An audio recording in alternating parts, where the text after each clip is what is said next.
Hello, good morning. My name is Pamela Vatican, and I'm the Director of California Revealed, joined by Liz Seeley, Digital Services Librarian. I'm happy to say Liz just joined our team about a month ago. She's dedicated to the print collections stream, managing all the stream, the workflow of digitizing and preserving the print materials that come through California Revealed. So thank you, Liz, for joining me too on this new journey here. Very happy to be here. Yay. And so today we have about an hour, but we're happy to stay longer if you have additional questions at the end. And please feel free to add questions in the chat or the Q&A. We can also open up the video chat, audio too at the end if we want, if people feel comfortable doing that. But this is the webinar format, so we can't see you, but we're glad you can see us. But feel free to chat and speak up in the chat there, or the Q&A. We do see you there. So today, we're going to briefly introduce you to California Revealed in case you don't know who we are. And we're going to provide guidelines to help prepare you specifically to apply for this opportunity for free reimbursements for cataloging projects, and then also kind of talk about best practices for cataloging, really just to set you up for planning a preservation digitization project. And we're going to go back and forth today. We're just really happy to have you all here. We recognize that describing, inventorying, cataloging is really like the first step of intellectual physical control of a collection, and we're really happy to have the State Library's support specifically for this step in collection management, because we found a lot of our partners weren't quite ready to jump into digitization without this first step of description. And we're very happy to have the time and support today to talk specifically about this step. And we know this is just the first of many conversations to come, so welcome. And yeah, here we go. So today, I would love, I see you all have already introduced yourselves in the chat. Some of you all have already gotten assistance from us in this regard. So if you all want to speak up to your experience, that would be great too, in the chat, or we can open up later to discussion. So I guess we can skip over that part. But thank you for introducing yourselves, and if you haven't, please feel free to do so as you join in. There might be some others coming in. So today we're just going to give an overview of this particular opportunity to support you with your cataloging projects.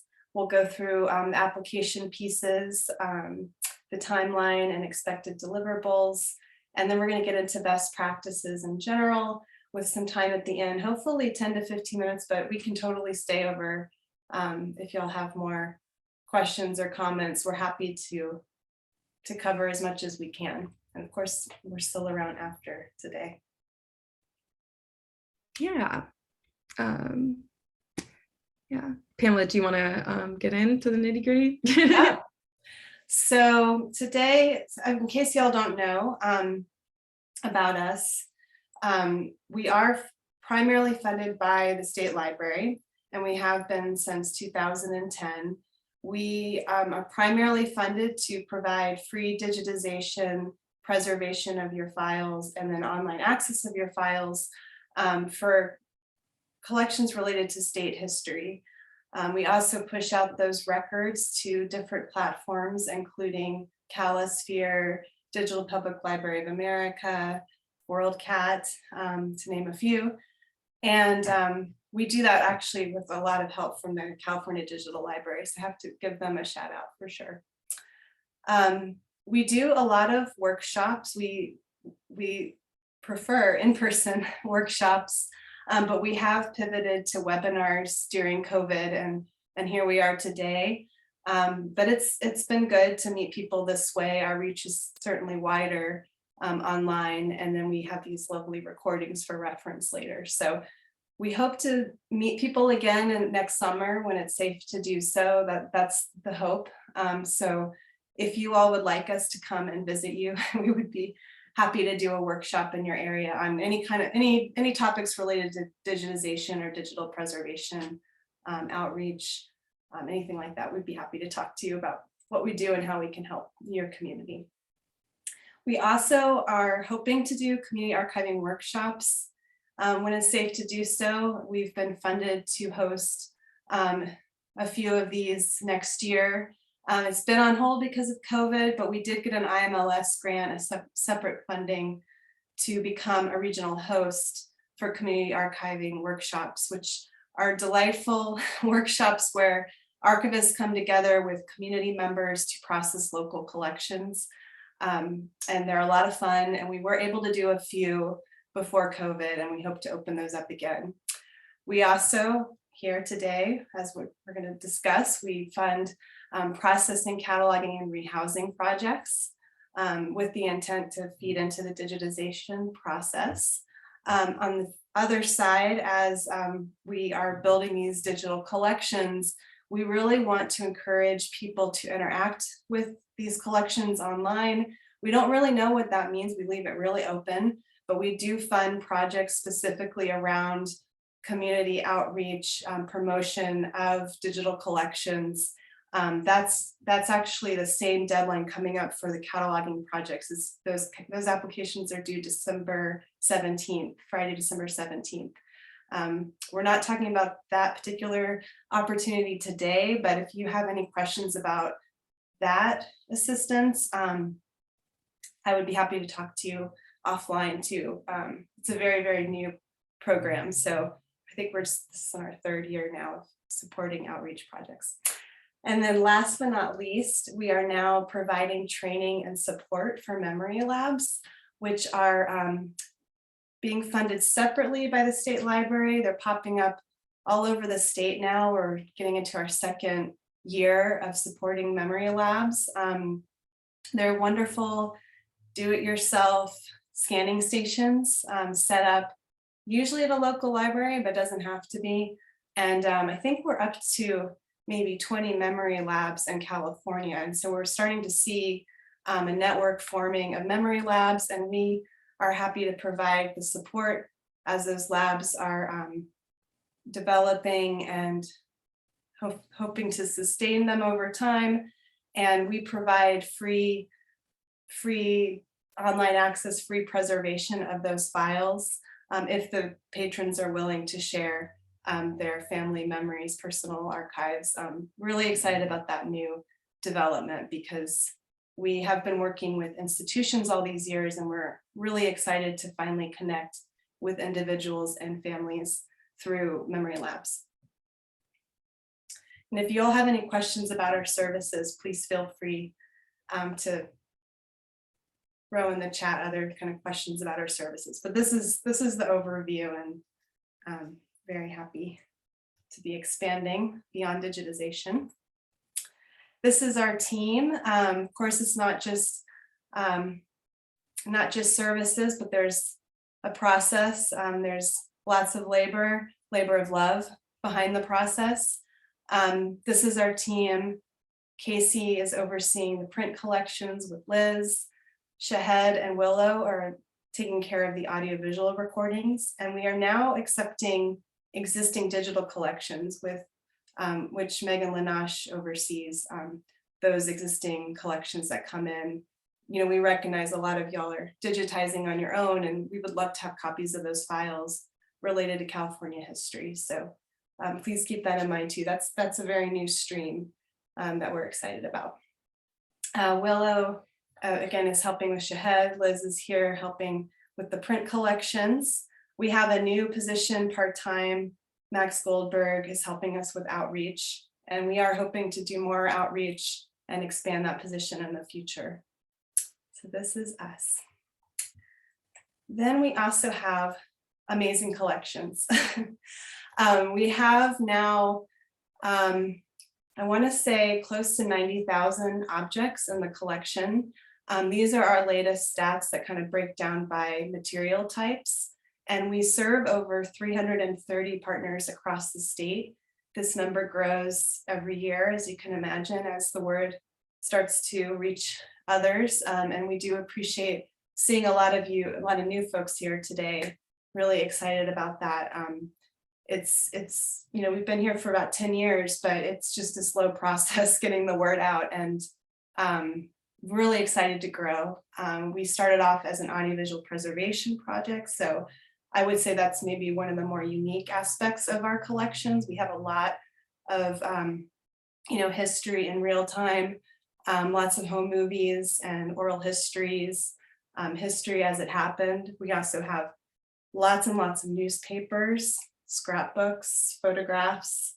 We expanded to print collections in 2016 as the pilot when the state librarian, Greg Lucas, asked us to expand our services. So of course you comply when your funder asks you to do something. So, and we're very happy because we've been able to meet new folks who have other preservation needs beyond AV, and we can now accommodate mixed collections. So it's quite a wonderful, rich collection of mostly unpublished primary source materials. So if you haven't dabbled and explored, please feel free. I wish we could share more with you today, but please go to californiarevealed.org is where you can find everything.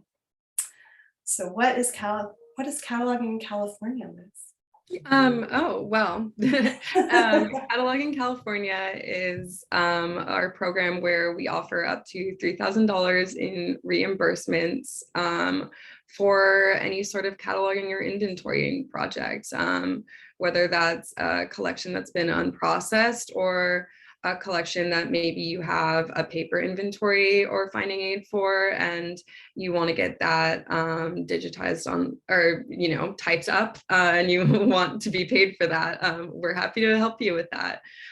We also offer funding for rehousing and things like Hollinger boxes, folders, etc. Yeah, so it's just kind of a way for us to help you get the ball rolling in terms of creating kind of metadata and references regarding your materials and getting that information online.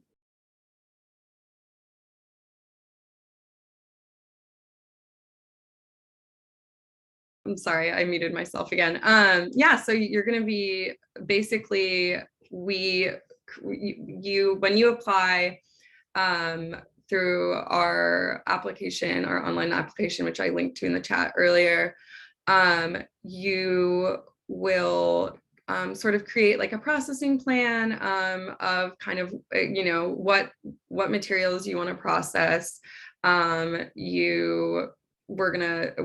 we ask for in return is an inventory sheet that outlines what the metadata, or that outlines kind of the materials that you've created and what their descriptions are and what their contents are, and things like that, with the kind of this end goal of hopefully you'll want to maybe submit some of those materials for digitization, for our digitization and preservation awards. That's not a make or break deal, because we definitely acknowledge that there's certain people that don't want things to be digitized, and maybe that's just not something you have the the time and labor to do this year, but you'll at least have something to show in terms of the inventory. In terms of timeline, Pamela, do you want to go to the next slide? In terms of and things to consider, so this definitely falls back into the selection criteria of California Revealed. You're going to want to consider we only have the permission to digitize things that are related to California and local history. So that's definitely something you're going to consider when you're filling out your application. And then you're also going to want to think about, what needs more access? What do you want to have online? What do you want to be in a spreadsheet or in a digital format so that users can find it? And then on top of that, what do you need? What do you not have inventoried? Where are those scary little boxes that you're not really sure what's in them and you you need the impetus to do this.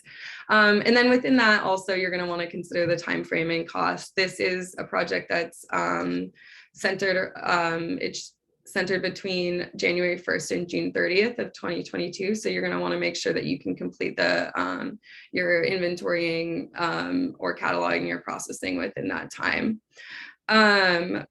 You'll also have to submit a simple budget. It's not, nothing crazy. We're not a Mellon grant in terms of this program, but we do want to see, your plan for how you're going to spend the money in terms of, your supplies, just like a broad, you can guess, and also, again, like a guess of how many hours do you think that this will take? And yeah, our applications are due next week on Friday.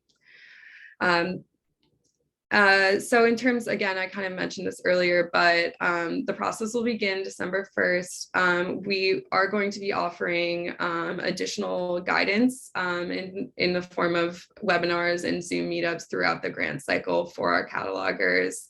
Or, for the people that are doing the processing that might have questions, or for, people that are kind of heading the project overall that want to relay that information to others. We're really, as California Revealed's kind of mission, we're really focused on kind of meeting people where they're at. So if you, have an MLIS and, 20 years of processing experience, we're happy to help you. And then also if you're, a volunteer at a historical society and you have never processed a collection before, we're also more than happy to help you out and walk you through that process. I think another thing to note is that we would love for you to apply using kind of the inventory that you create through this grant for our digitization and preservation awards. That grant process usually opens, or the application process usually opens in late August, and that's a separate application again. So you're not required to submit materials for the awards in order, to be awarded for this description awards, but we would like it if you can. And then the reimbursements will be processed by Pamela and sent to our funding source for you to get your reimbursement within 30 days of when you submit all of your financial receipts, et cetera, showing what you spent on and why. So yeah, now we're going to get into why catalog. What is so important about this process, especially from the perspective of a digitization program and from the perspective of our digital age. Thanks. So yes, why catalog? Well, I'm going to hit you with some hard truths here, which will sound familiar. We know it's impossible to save everything. As information specialists, maybe people think that once it's in an archive or library, that history is saved forever and ever.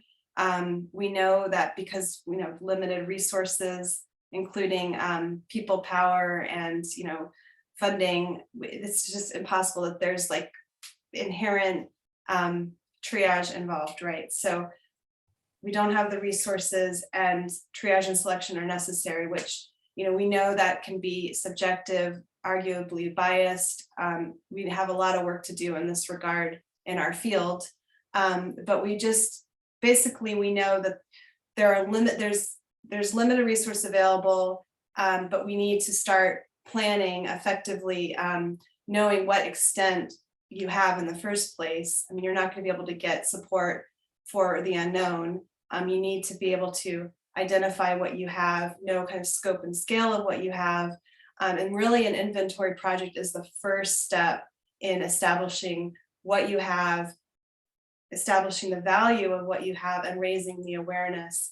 And then of course, you have to prioritize. So what I love about the description process, just starting with the basic inventory in an electronic form, you're able to then sort and search, and you can import, a simple spreadsheet into some sort of cataloging system, which again, you don't even need to really worry about the system as long as you have it all in a spreadsheet.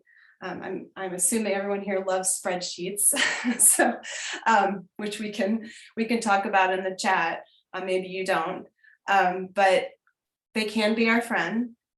So that's the first step, is that this is why we catalog.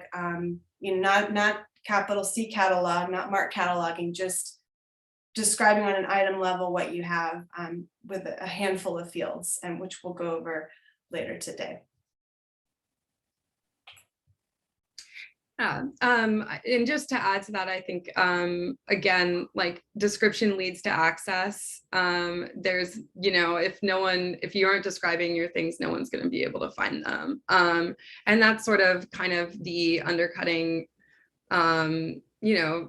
intention of a digitization project in particular. When, someone you can't search images in the same way, you can't search visual material in the same way you can search text, and that's that's the format that we use as in the online world. So kind of creating these textual references and these textual descriptions of your materials is really, really important for just letting people know what you have in the world. And then in addition to that, digitization is really doing an item level, describing things on an item level is really, really important kind of for creating an accessible digital version of your materials. And in order, when you think about that, that involves a lot of structured data and a lot of, search terms. It's sort of the same thing as kind of Googling. But, what does that mean? Like how, you have to think about, okay, well, what is my prospective user looking for? How can I best describe that? How can I insert myself into kind of every little, information hole that they might be curious about, so that my object comes up and that they can see it. And then on top of that, just again, like the publicization aspect of it, it's really important. I think if you want greater funding and stuff like that for your materials, to be available online. No one will, if no one knows about them, no one can use them.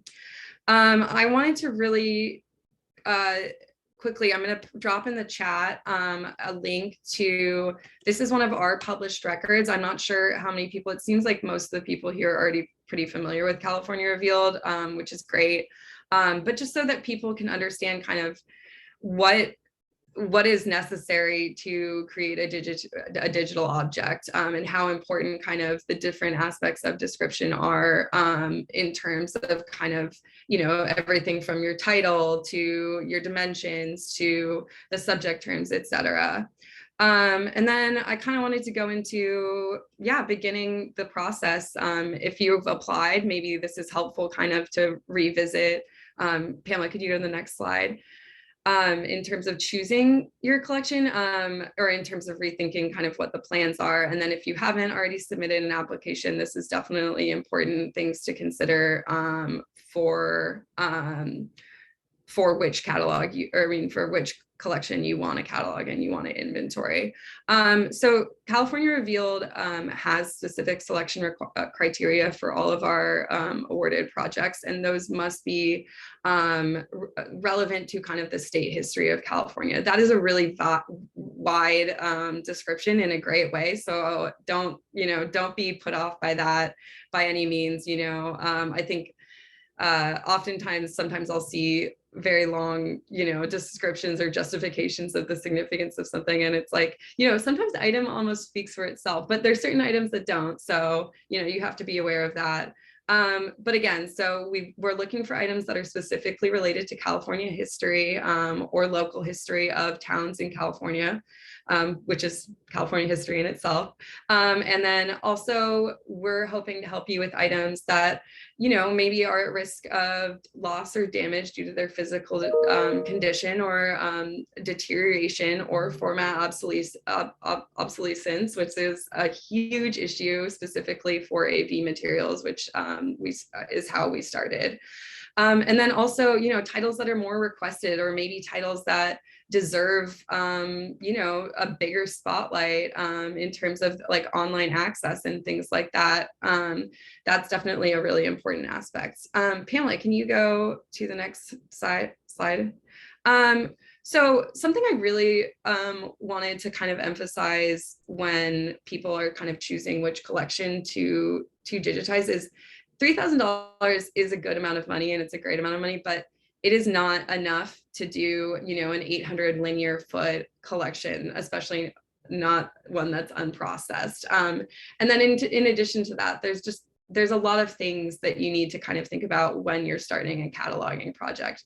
For example, you know, how big is the collection? How is the collection housed? Is the collection already in folders? Are you going to have to take the time to, you know, go put every single thing into a different folder? Do you already have boxes that they're in? Do you know how many boxes you have? Do you know what's in those boxes? Those are, again, I think related to both, you know, the housing of the materials, and then also the current state of description and arrangement for those materials. In terms of, and then you also need to imagine, like, what do I want? What do I want to achieve from this project? Do I want an item level inventory that's ready for digitization? Or do I want a folder level inventory that, you know, just lets me know, okay, like I know what is in these boxes now, and I can put them, you know, on these shelves, and I can feel confident that they're not just these mystery boxes that I have no idea about. Yeah, I'm wondering if anyone wants to drop into the chat anything else that they want to, there's just so many factors to consider when choosing which kind of collection. So yes, you can, I think series are fine. I think that this is kind of intentionally a very flexible application process for that reason. We're just looking for help you describe. If that's greater description of a pre-existing collection that's already been described, go for it. We would love for you to select a series. Thanks for that question, Laura. But, you know, if it's also, you know, a collection that is, you know, unprocessed, we're open to that as well. The other things to think about in terms of that, I do want to mention really quickly, is the available labor, the available time and skills of the person doing the cataloging, because I mean, processing and cataloging is definitely a skill, and it's definitely something that takes work and time. And if someone is not as used to it, or if someone just doesn't like doing it, or vice versa, maybe you should pick a different collection based on that skill.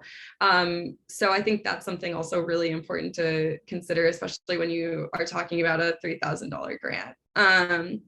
Pamela, could you go to the next slide? Yeah, I just had another aside too related to the series question, because when we first opened up this assistance, we recognized that, you know, series level description, creating a collection guide is a wonderful step. Then, you know, in terms of feeding into our process, we ideally want item level records. So one strategy that folks have pursued is just you can actually repeat information across items. And that's why, you know, again, spreadsheets are your friend. It's very easy to copy and paste repeating information that applies across all the items. So we have folks doing that. I mean, after digitization, you can always be more specific on an item level. I mean, we really are trying to balance, you know, the needs of the collections versus kind of what you all ideally want, what we all ideally want. So again, there are lots of factors to consider, but, you know, we're happy to have these conversations with you specifically about maybe collections you're thinking about, because we could talk about it. The funding is somewhat limited. It's $3,000.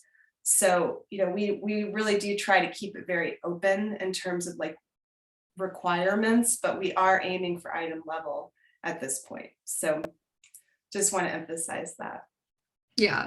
And I mean, yeah, I think, yeah, agreed. And that's what we're asking for in the end as well. So I think, once we're going to go into our required metadata fields, and I think it'll become a little more clear kind of what we're looking for in terms of that. So yeah, I mean, how do you begin the cataloging progress? This is kind of a terrifying example from when I used to be a processing archivist. But it's both. Pamela saw this and was like, oh my God. And I was like, oh, it was so fun. Which is kind of, again, an example of like, you know, what are you prepared to do and what do you enjoy doing? I like making piles, and I like, you know, cleaning things up. But yeah, it depends. I think it's triage is the kind of the format that I'm using in that in that video, which is sort of kind of just, again, getting dirty, you're not getting dirty. Please don't get dirty. Please have clean hands. But you're putting your hands in there, and you're kind of you're getting, you know, into these kind of messy situations, whether that's AV materials, or it is fun. It can be a rabbit hole, but I don't know, if you do it box by box, it's not always, you can finish one box and then it feels great, Carmen. But yeah, I think we're looking for item level as well, which means that that's definitely kind of a different idea. Pamela, can you switch to the next slide? So again, I just wanted to emphasize kind of through this slide, where are we beginning and where are you going to begin in your cataloging process? And it really depends on the collection. That's the beauty of archival materials and special collections. Every single collection is unique, and every single collection has its own needs and has its own description needs, has its own, you know, types and formats, et cetera, et cetera. So it's really important, both that you acknowledge that, and that also you reach out for help, or you, you know, you look kind of for, you know, little tips and tricks where that's kind of a format specific, or, you know, a collection or subject specific thing. You know, I think Pamela and I also had this conversation where we were talking about, well, okay, of these 3 photos, which photo are we kind of like imagining for sort of the collections that you're looking at? And again, like the photo on the left, that is, you know, obviously, you know, this is the first collection I ever processed. And I, you know, it was very obvious the person whose files they were, they just kind of push them off into their desk. That might not be the best option for this program. It is a lot of work. I think if you had 1 box of this, you could definitely achieve an item level inventory of these. But if you're going to have, you know, like 4 or 5 boxes, and, you know, the person you're paying is someone that's never done this before, that might not be the best idea. And then something else we were saying is that maybe the middle picture is the best idea, which is sort of like, you know, you're able to use this grant both for, you know, like foldering and paying for the folders and paying for maybe rehousing that hasn't existed before. But things are already sort of organized, and things are already sort of handled in a way that, you know, you have a bit of intellectual control and you sort of understand what's going on already. Do you want to head to the next slide, Pamela, and talk about metadata creation? And this is our deliverable. This is what we ask for, just to emphasize. You get our money, and you get to rehouse things, and we get this nice spreadsheet. Lovely formatted spreadsheet, which, you know, we're hoping will be useful for you, of course. But, you know, to get the metadata into our system, our repository is actually quite strict about formatting, especially these days. We recently migrated to Archipelago, a new DAMS. So we have to be a little bit more diligent. We found we were spending a lot of time normalizing metadata and reformatting, and we know you all can help us with this step. It's for your own benefit as well. So we will provide this lovely spreadsheet with drop-down options, controlled vocabularies. We're hoping it'll be user-friendly. We're always open to feedback.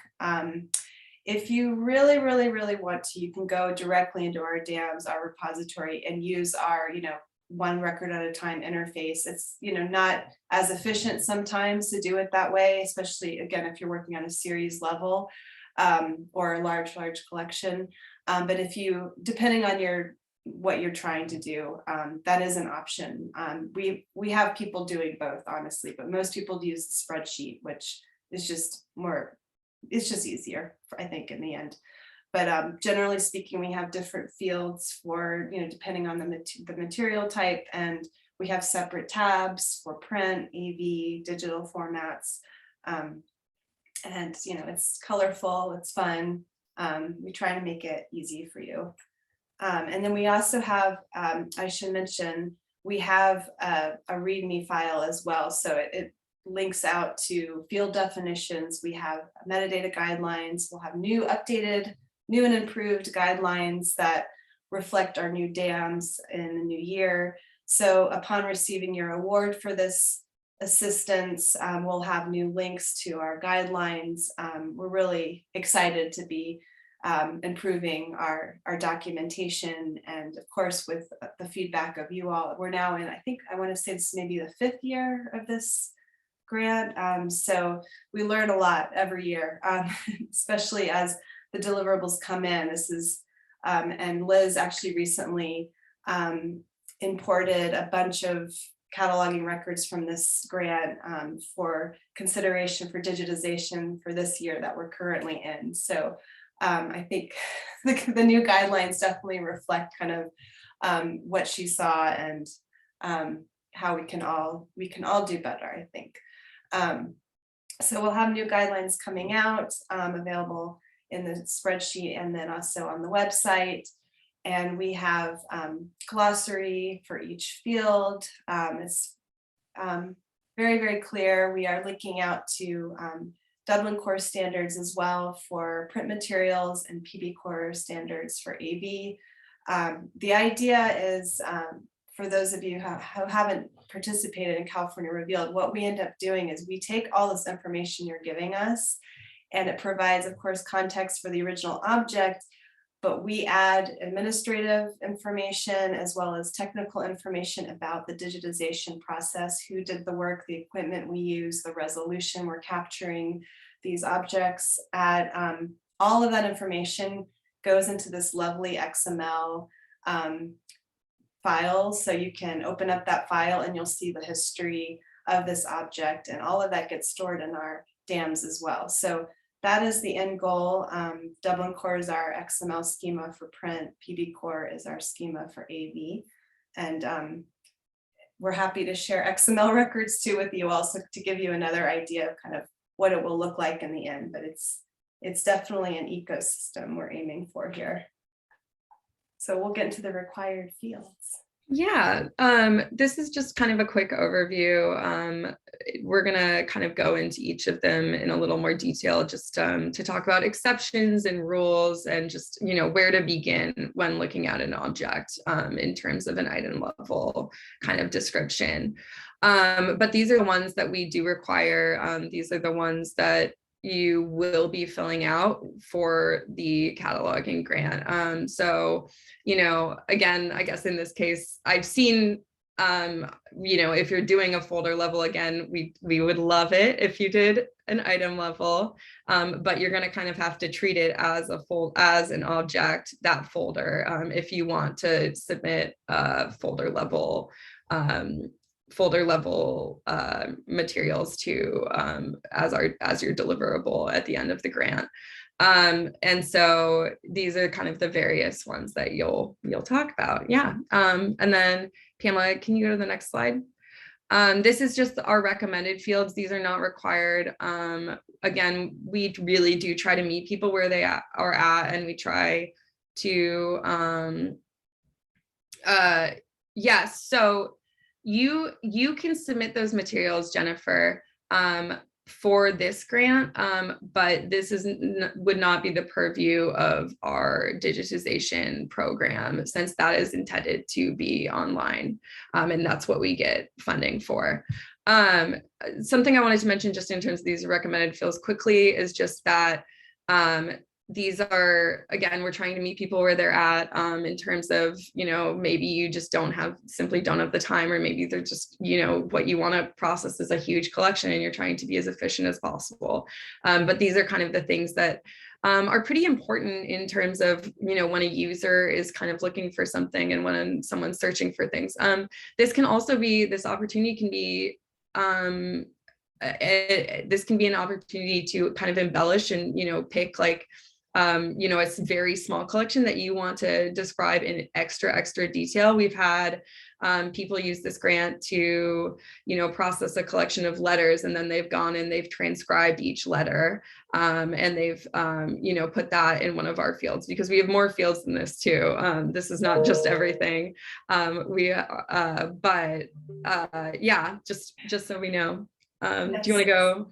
Well, I just wanted to say, just going back to the required fields, like generally this is like a great foundation for an inventory, like just any kind of inventory. It's not just, we'd like to think that this will feed into a basic inventory too. And this is a good place to start. And then when it comes to the recommended fields, where it gets more into kind of content description, you can always provide that information too after digitization. I would say another example, we had a partner last year for the first time submit a digital collection for additional describing. So, and they were AV files that they had gotten separate funding. It wasn't work we had done, but they had gotten one of the BAVAC preservation grants, which are wonderful, by the way. So they were able then to describe their digital collections. That's also something to think about, is to what degree, what level are you able to go, and how far do you want to go? So we're going to go very quickly through the required fields, because I know we're running low on time, and I do hope you all can stay a little bit after the hour, and just to cover questions. And I know there's some questions in the chat too that I wanted to answer too. So main title, formal versus applied. This is something that we want to emphasize right off the bat. There are going to be unknowns, especially for AV. The example here being this like audio tape from the Ethnic Studies Library at UC Berkeley. Wonderful description there. Basically just field notes.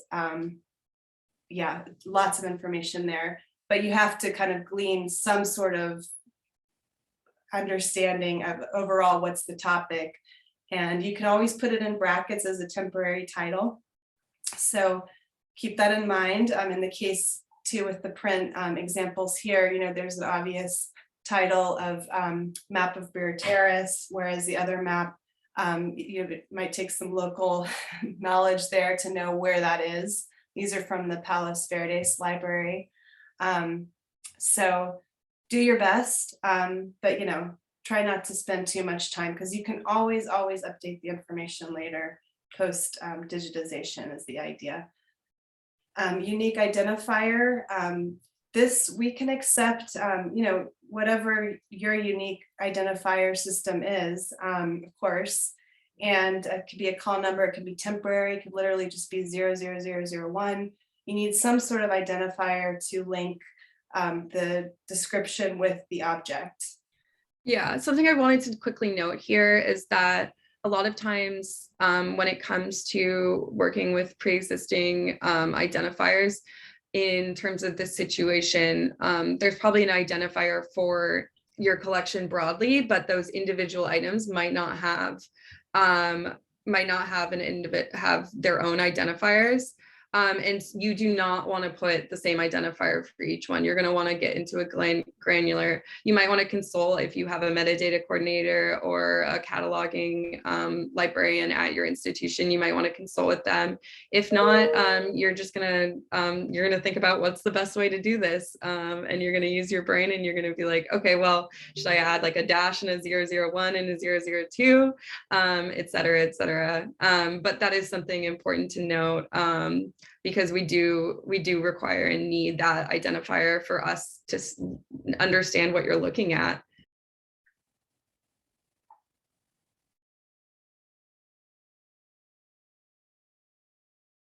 So something that we obviously require a date. We use this specific format that's called an extended date time format. That's a Library of Congress. It's pretty, I have these examples at the bottom so you can kind of see sort of what it looks like. It is fairly straightforward once you get the hang of it, but I think it's not really what people are necessarily used to in terms of inputting dates. So just a heads up there. But we'll give you plenty of guidance in terms of it. There's already plenty of guidance online. It's from the Library of Congress, obviously, so they have stuff. But we're very familiar with it. One other thing to mention about doing these dates is, if possible, approximate. There's oftentimes, especially with AV materials, you have no idea what the date is, and that's totally fine. Unknown is always an option. But if you have a guess, if for example, you're looking at a photo and the girl in the photo is wearing, bell bottoms, but there's no date, like you can at least kind of say, okay, that's like the later half of the, the 20th century or something like that. And that is so much more helpful for users, for us as the people working kind of with the metadata and trying to understand your collection as people that have not seen it and don't really know about it.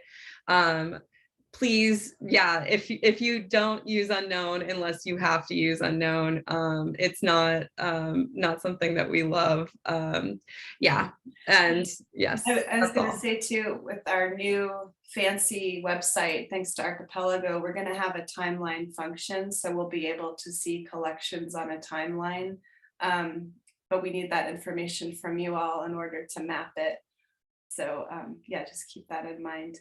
A question came in about PB Core. Yes, PB Core is based on Dublin Core, specifically designed for AV materials. It came out of WGBH and friends with the Association of Moving Image Archivists. So there's a group of folks who maintain it, and it's quite lovely. I love it as a schema.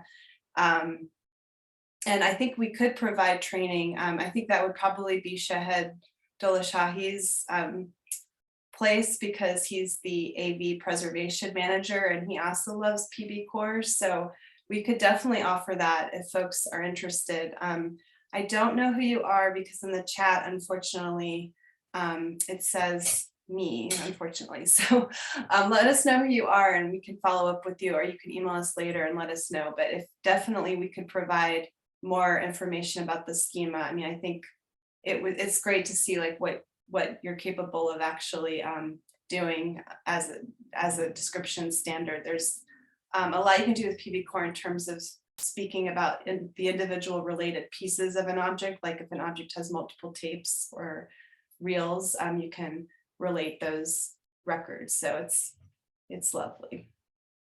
Okay, moving right along to creators and contributors. So this is who's responsible for creating the work. And again, we have a controlled vocabulary that's actually now pulling out of the Library of Congress's name authority file, but you can also add local terms, of course, as well. And we do accept unknown, but again, it's wonderful to have that information if you have it.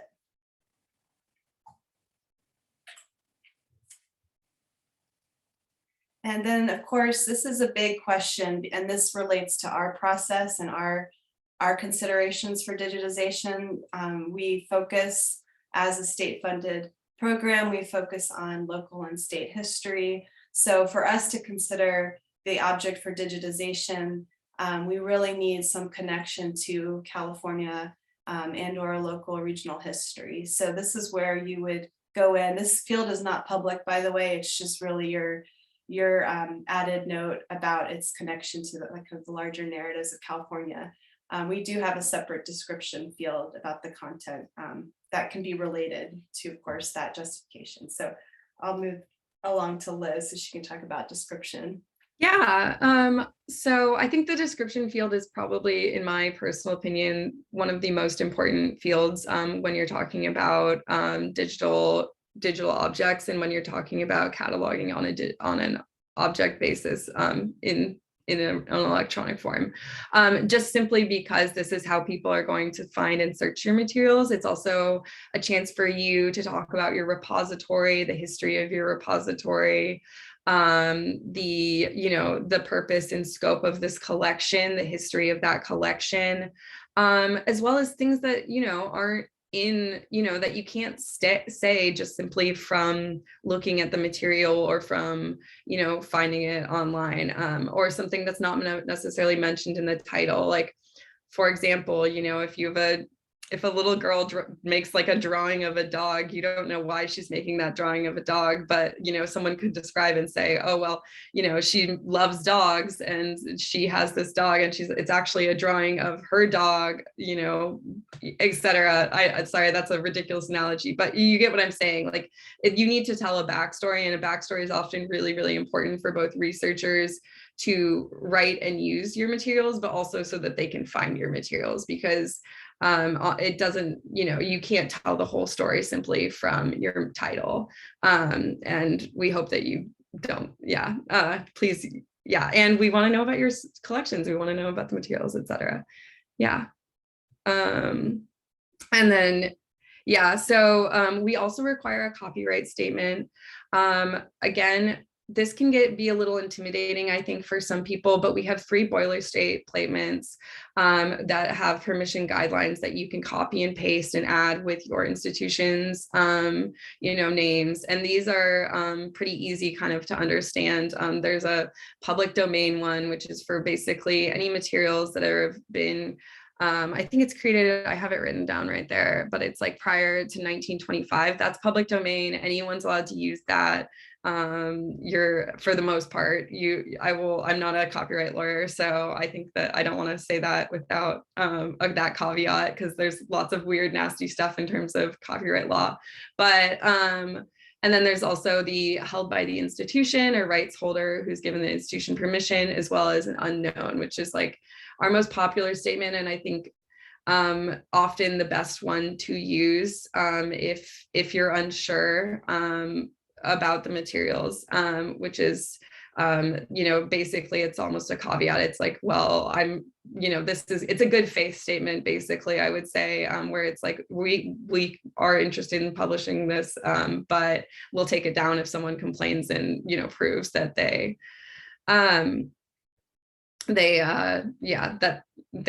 own the materials, or that they have some issue with kind of the fact that you're putting this online.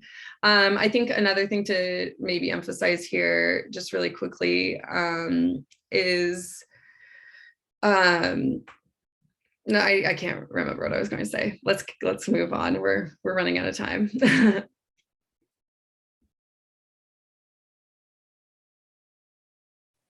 Okay, media type, this is very simple. It's either still image or text, moving image or sound. And the reason why we require this is because it triggers this particular viewer online.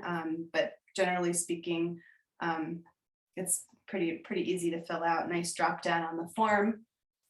Format is also fairly simple, though I know with AV, it can be tricky. We do have an audiovisual formats guide that you can refer to.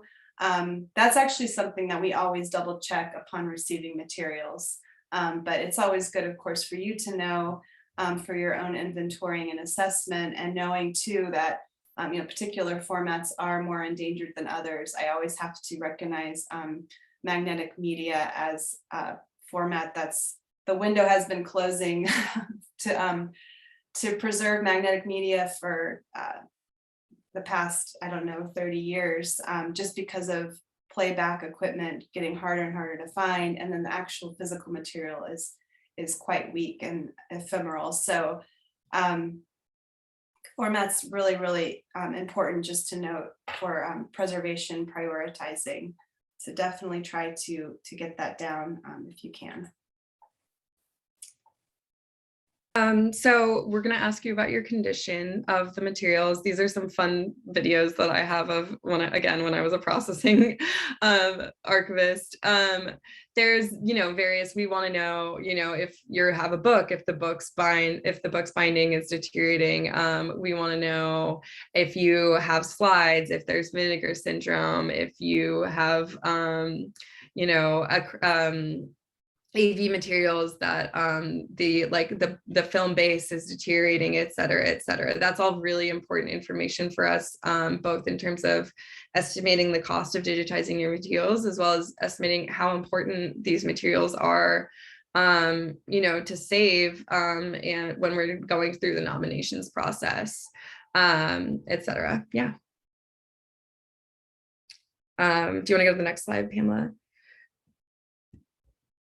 So in terms of item parts, so this is basically, you know, if it's pretty clear, it's pretty straightforward when it comes to books and stuff. Although I will say that sometimes I'm surprised at kind of how people interpret all of these things.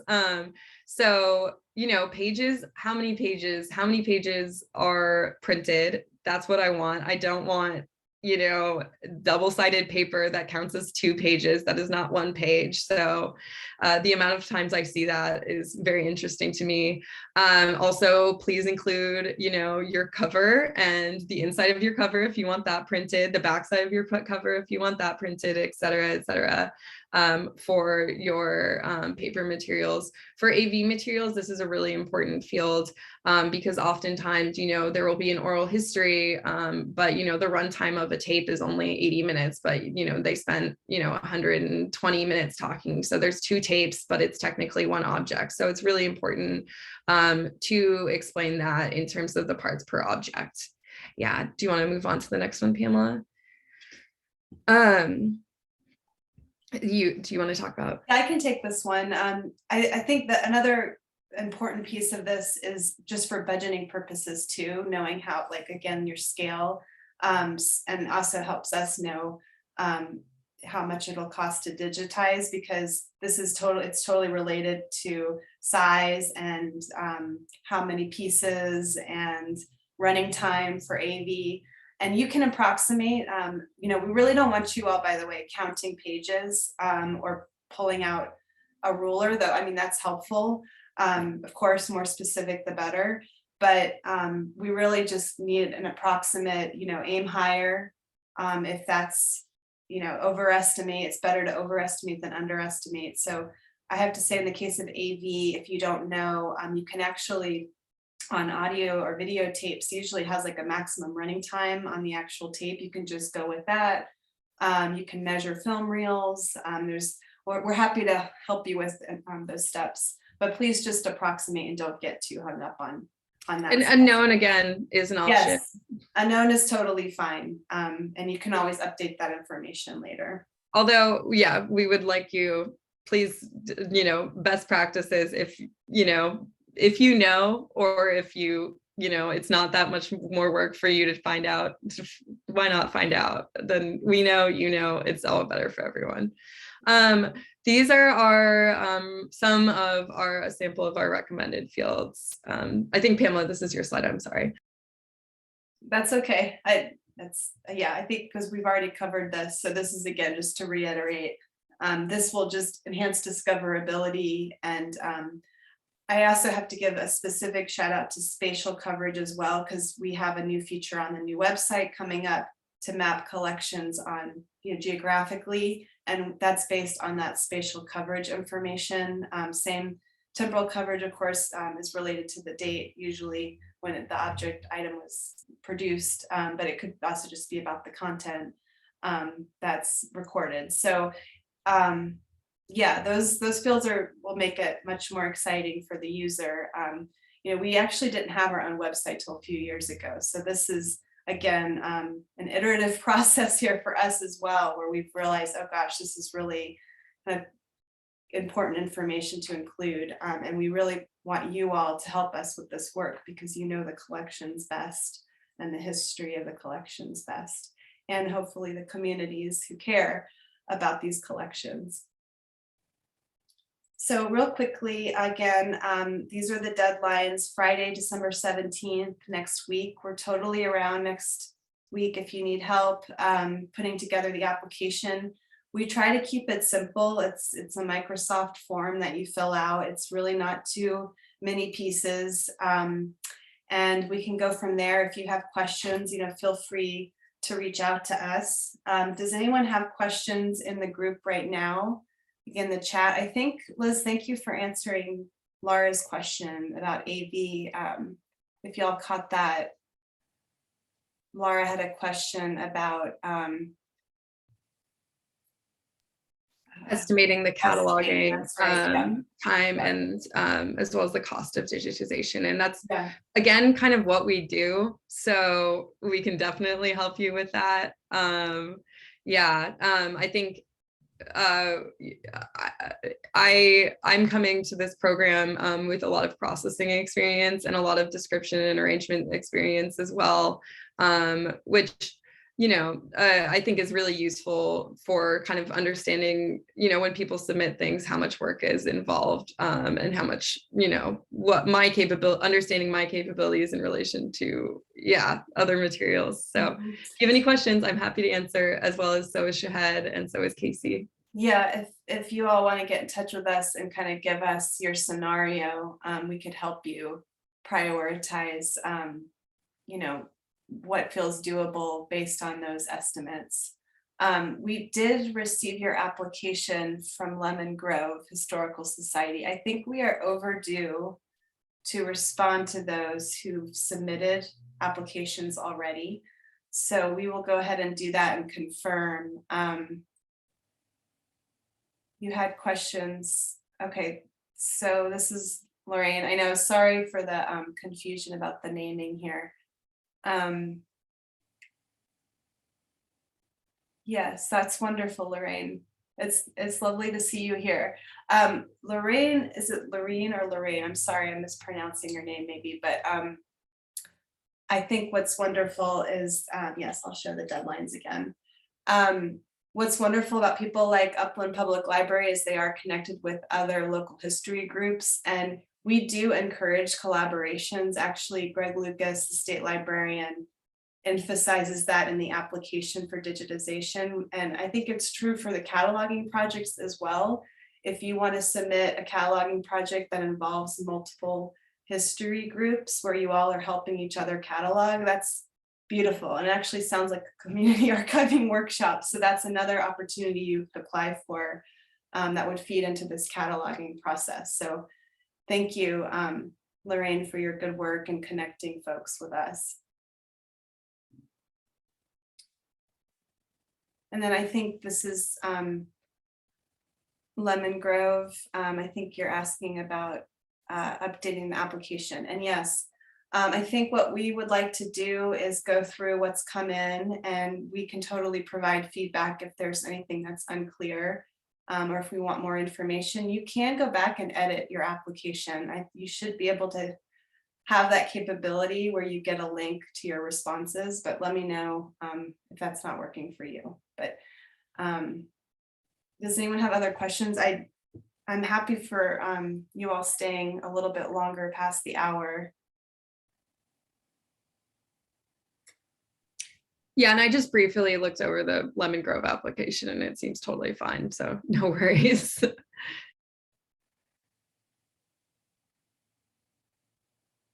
I think y'all are an example too of a newspaper project, and I see lots of newspaper questions coming through where, and I said in the chat, but in case y'all didn't see it, the California Digital Newspaper Project is a very close partner with us.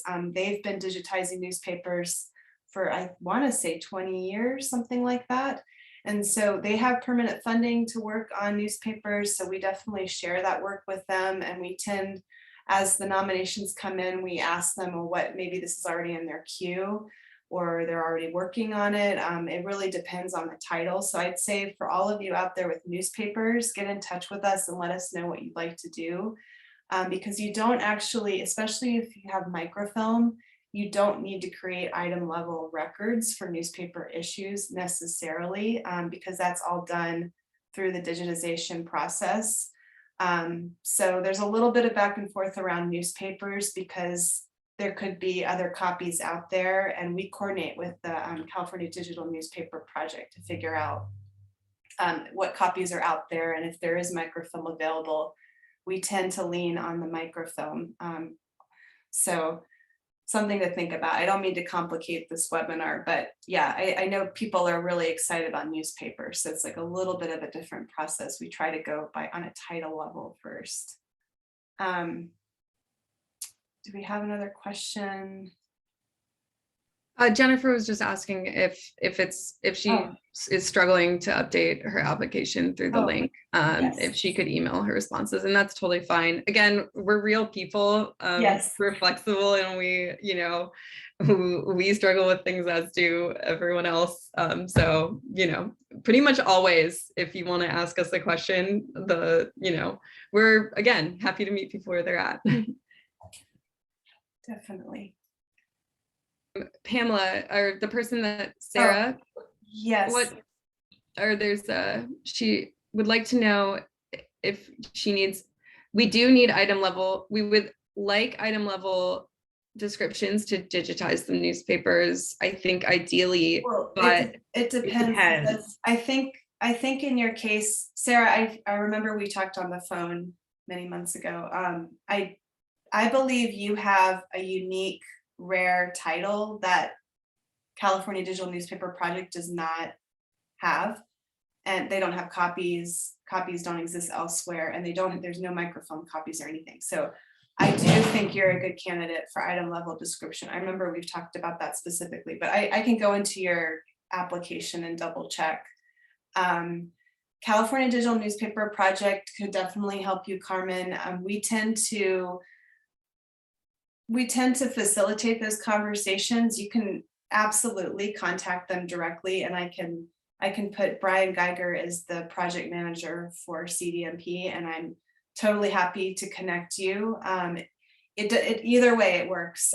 We're getting, if you apply through us, we will definitely get copies, and then they get copies, but it doesn't necessarily work the other way around. So it kind of just depends on the scenario. They have their own website, which is wonderful.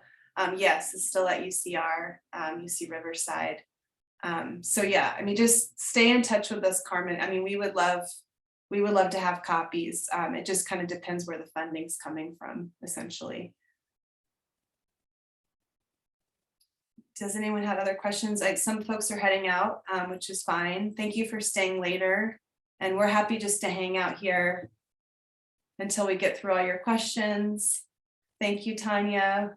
Thank you for participating. Tanya's from the Labor Archives at SF State. Oh, lovely. We love your collections. Yes. They're so fun and well described.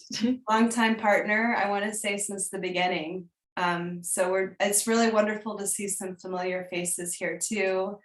And for those of you who are new, it's wonderful to meet you, and we look forward to more conversations. Please reach out. Here's our contact information again. That's our group email, so that'll reach out to both Liz and myself and the team. Yeah, we're grateful for you, Tanya. Thank you. And thank you to all of y'all for coming and for participating and for saving our state heritage. It definitely is a group effort, so we appreciate you. Yes, thank you so much. Okay, I'm gonna sign off unless folks have other questions. Don't be shy. No, not at all.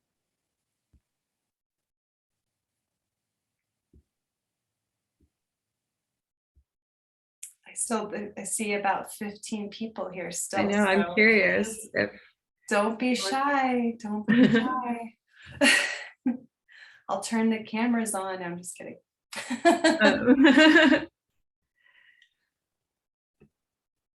Also, the application is pretty easy. I will say that. I think Laura, she may already be gone, but she was saying that she didn't have time to, but it's a pretty simple application. So that's another thing to not be too intimidated by. Highly encourage you to apply. Yeah, we try to keep it simple. So that is a great question, Pamela, for Pamela.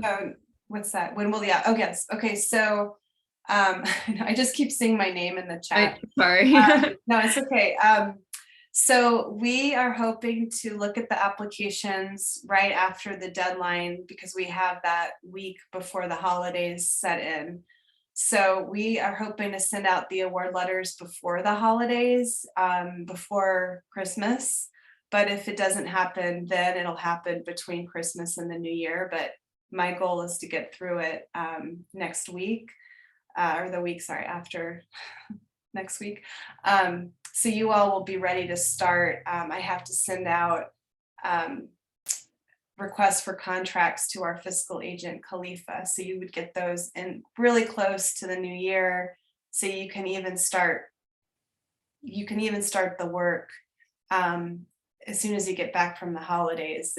It's all reimbursement. So in the end, we'll need proof of payment, invoices that will then reimburse you for. You all have to do the ordering for the supplies, and we'll reimburse you for those orders. So you can start the work as soon as you get the award letter, and the contract will be on its way early in the new year. I actually need to check with Khalifa what their holiday schedule is like, but we really would love to maximize our time. Our grant period is particularly short this year. We're now on a new fiscal schedule where we end June 30th. So it's 6 months, and it is tight. We totally recognize that. So you just have to do the best you can. I wish we had more time. That's always the problem in life. I see a question here about where to start, and they have FileMaker Pro. Yeah, that's totally fine. You can continue to use FileMaker Pro for this project if you wanted, because you can export those records into an Excel spreadsheet, but then we would ask you to reformat that information in the spreadsheet that meets our standards. So that's just another kind of piece of the puzzle, and we're happy. I don't know what your name is, I'm so sorry. But let us know if you could reach out to us, or if you could put your name and email in the chat. Liz here, she says, Liz has experience. Hi, John. It's a scary concept. It's hard to do. It gets overwhelming, especially when you see a lot of things. Are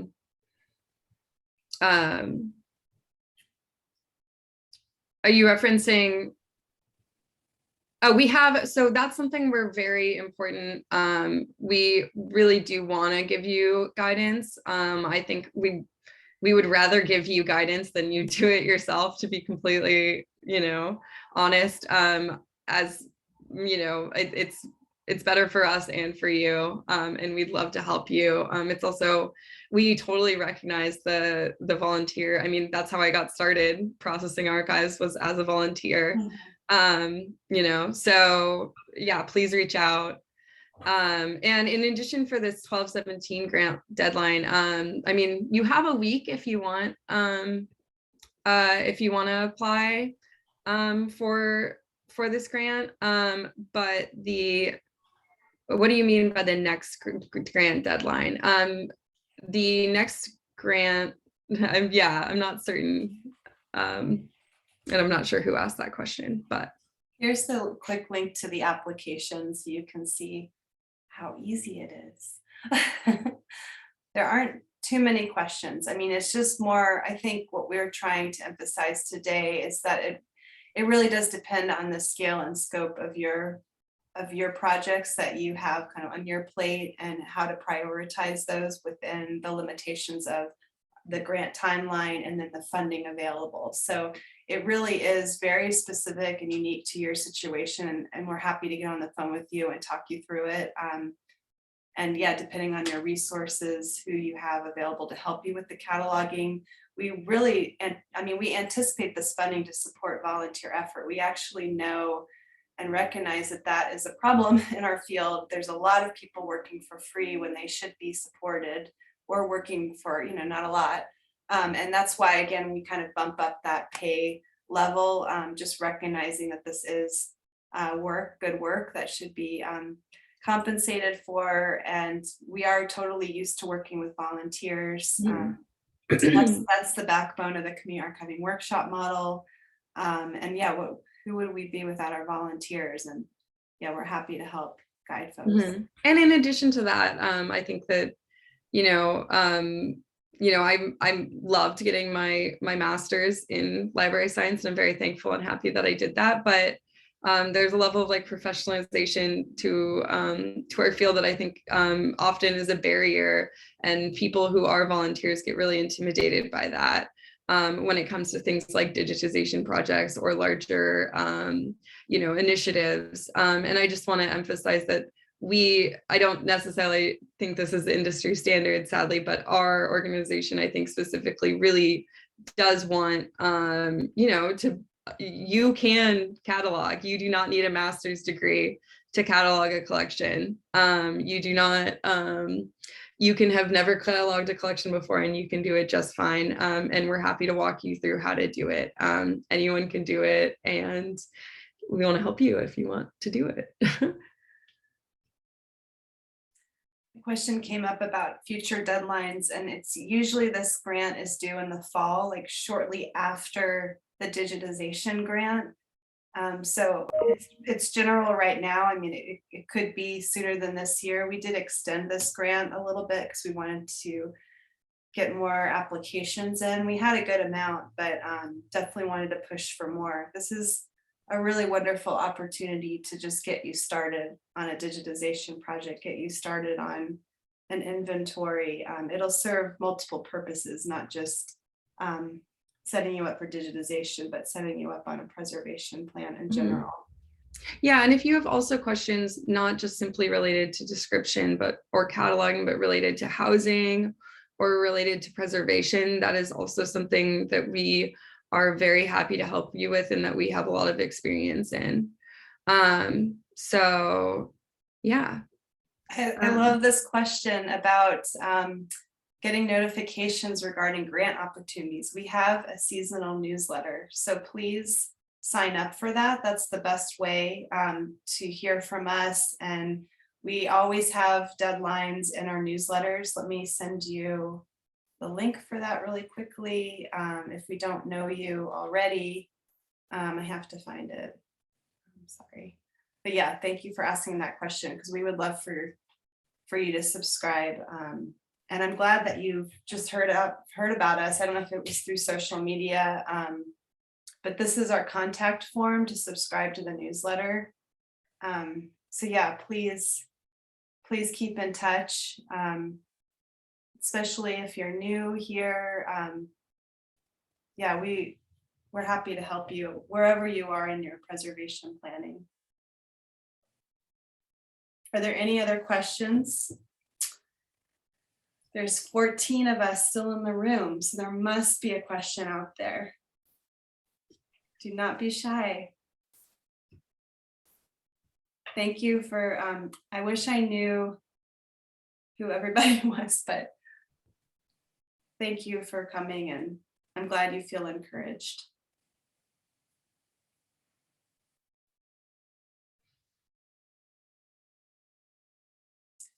Yeah, and speaking to staying in touch, I mean, we are on, Instagram, Facebook, Twitter. We're about to explore TikTok. That's another way to stay in touch. We love engaging with folks that way too. And that is another way for you to find out information regarding, we tend to advertise our grants, our webinars, et cetera. So yeah, check us out on there as well. And we have fun pictures. Yeah.